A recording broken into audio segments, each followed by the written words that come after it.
ఒక్కసారి ఊహించుకోండి, మీరు ప్రభుత్వ ఉద్యోగం కోసం ఓ పరీక్ష రాశారు, అందులో పాస్ అయ్యారు, ఉద్యోగంలో కూడా చేరిపోయారు.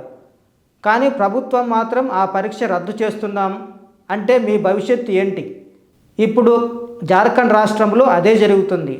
దాదాపుగా 2000 ఉద్యోగాలు రద్దయ్యాయి. అసలు ప్రభుత్వం ఈ నిర్ణయం ఎందుకు తీసుకుంది? విద్యార్థులకు చెబుతున్న సమాధానం ఏంటి? ఈ వీడియోలో తెలుసుకుందాం.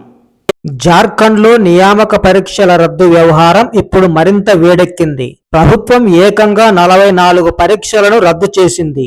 అయినా విద్యార్థుల ఆందోళన మాత్రం ఆగలేదు. అసలు ప్రభుత్వం ఎందుకు ఈ పరీక్షలను రద్దు చేసింది? రద్దు చేసిన పరీక్షలేంటి? ఇప్పటికే ఉద్యోగాలు పొందిన అభ్యర్థుల పరిస్థితి ఏంటి? విద్యార్థులు ఇప్పుడు ఏం కోరుతున్నారు? ఇప్పుడు ఈ ప్రశ్నలే జార్ఖండ్లో హాట్ టాపిక్. జార్ఖండ్లో నియామక పరీక్షల్లో అవకతవకలు జరిగాయని ఆరోపిస్తూ విద్యార్థులు 25 రోజులుగా ఆందోళన చేపట్టారు.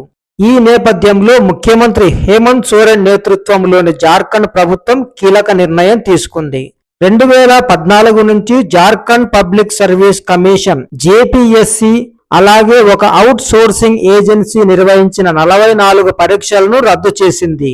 ఈ నిర్ణయంతో ఇప్పటికే వివిధ ప్రభుత్వ శాఖల్లో ఉద్యోగాలు పొందిన దాదాపు 2000 మంది అభ్యర్థులు ఆందోళనకు దిగారు.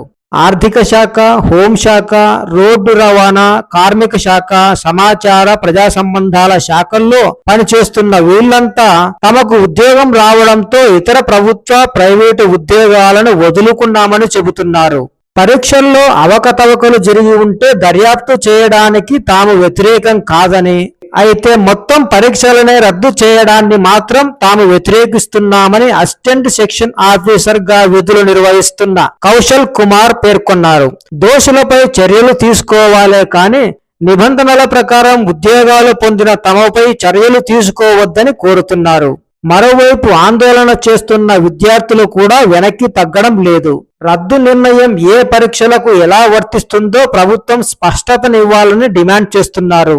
ఈ విషయంలో జార్ఖండ్ లోక్తాంత్రిక్ క్రాంతికారి మోర్చా నేత దేవేంద్ర మహతో తన ఆందోళనను కొనసాగించేందుకు మళ్లీ సిద్ధమవుతున్నట్లు సమాచారం. ప్రభుత్వం 44 పరీక్షలను రద్దు చేస్తున్నట్లు ప్రకటించడంతో ఇటీవల ఆయన 16 రోజుల నిరాహార దీక్షను విరమించారు.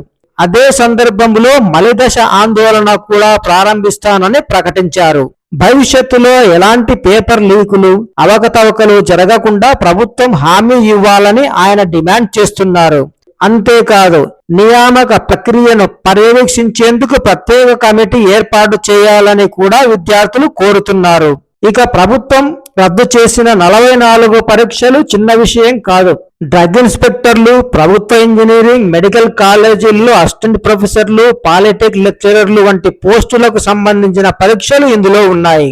సైంటిఫిక్ ఆఫీసర్లు, ఫారెస్ట్ రేంజ్ ఆఫీసర్లు పోస్టులు కూడా ఉన్నాయి. సివిల్ జడ్జీలు, అసిస్టెంట్ పబ్లిక్ ప్రాసిక్యూటర్లు, డిప్యూటీ కలెక్టర్లు, అసిస్టెంట్ ఇంజనీర్లు, దంత వైద్యుల నియామక పరీక్షలు కూడా రద్దయ్యాయి. అలాగే ఫుడ్ సేఫ్టీ అధికారులు, చైల్డ్ డెవలప్మెంట్ ప్రాజెక్టు అధికారులు, ఫుడ్ అనలిస్టులు, వ్యవసాయ అధికారి పోస్టుల పరీక్షలు కూడా ఈ జాబితాలో ఉన్నాయి. ప్రభుత్వం మాత్రం పరీక్షల రద్దు నిర్ణయాన్ని సమర్థించుకుంటోంది. నియామక వ్యవస్థపై విద్యార్థులకు, ఉద్యోగార్థులకు మళ్లీ నమ్మకం కల్పించేందుకే ఈ చర్య తీసుకున్నామని చెబుతోంది. ఇక అవకతవకలపై దర్యాప్తును కూడా వేగవంతం చేసింది. ఈ కేసులో ప్రధాన నిందితుడిగా ఉన్న అభయ్ తివారీని జార్ఖండ్ సిఐడి జూలై 22న అరెస్టు చేసింది. తాజాగా అతని భార్య సుష్మా కుమారి, సోదరుడు అక్షయ్ తివారీని కూడా పోలీసులు అరెస్టు చేశారు. గత 13 ఏళ్లలో తివారీ దాదాపు 12 పోటీ పరీక్షల్లో అర్హత సాధించినట్లు దర్యాప్తులో తేలిందని అధికారులు చెబుతున్నారు. పోటీ పరీక్షల్లో అర్హత సాధించేందుకు పోస్టును బట్టి తివారీ లక్షల రూపాయలు డిమాండ్ చేసినట్లు తెలుస్తోంది. అయితే ఇవన్నీ ప్రస్తుతం దర్యాప్తులో ఉన్న ఆరోపణలే. మరోవైపు జార్ఖండ్ స్టాఫ్ సెలక్షన్ కమిషన్ కార్యాలయంలో సోదాల సమయంలో లభించిన ఆధారాలపై కమిషన్ కార్యదర్శి సుధీర్ గుప్తాను కూడా సిఐడి ప్రశ్నించింది.